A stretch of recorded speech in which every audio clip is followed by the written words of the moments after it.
Hello mga ka-kitchen! Narito naman ako para mag-share sa inyo ng isang recipe na cookies and cream pulveron. So to start this recipe, madali lang naman to.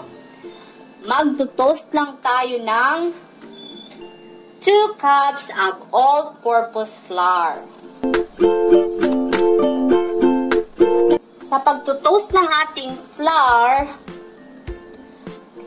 kailangan natin dito lang ay mahinang apoy at haluin lang po natin ng haluin para mapantay po ang pagkaluto ng ating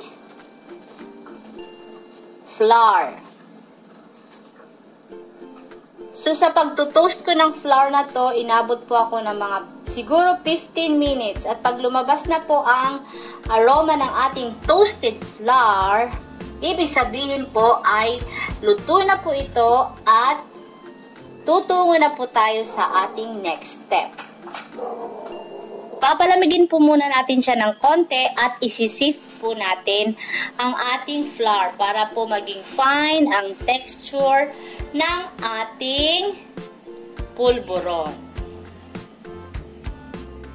So ayan, mabilis lang po ang pag-sift kasi ibig sabihin nito ay luto na po ang ating flour. Magaan na po siya.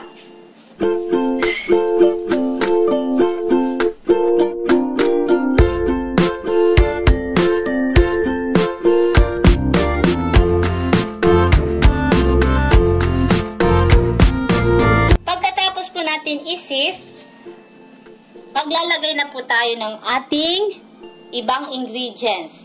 Naglagay po ako dito ng 1 cup of powdered milk. Haluin muna siya. Then, isunod natin ilagay ang 3/4 cup of white sugar. Para sa akin, sakto lang po ang sukat ng ating sugar.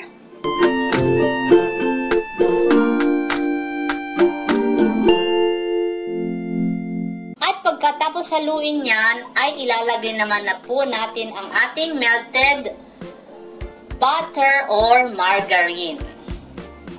Kung nakakaluwag-luwag po kayo, pwede kayong gumamit ng butter. Pero kung sakto lang ang inyong budget o pangtinda, pwede po tayong gumamit ng margarine. Mabibili lang po yan sa mga supermarket. Basahin nyo lang po.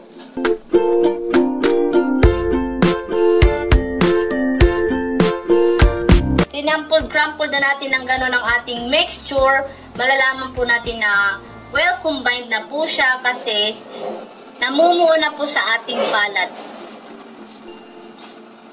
Ayan, medyo maingay po, pasensya na kasi nasa gilid kami ng kalsada. At para sa ating recipe na cookies and cream pulveron, gumamit lang po ako dito ng chocolate na biscuit.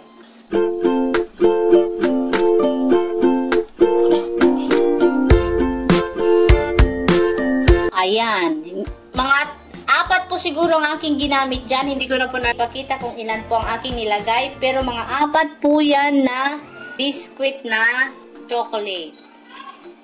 So, ayan, gumamit lang po ako dyan ng medium na size ng pulveron molder.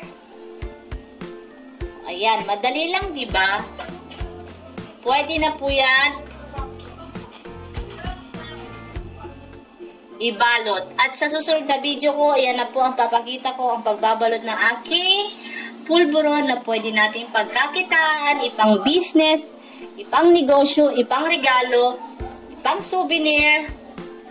Masarap po ang flavor na aking ginawa o ang recipe na aking ginawa na cookies and cream. Guaranteed po na masarap.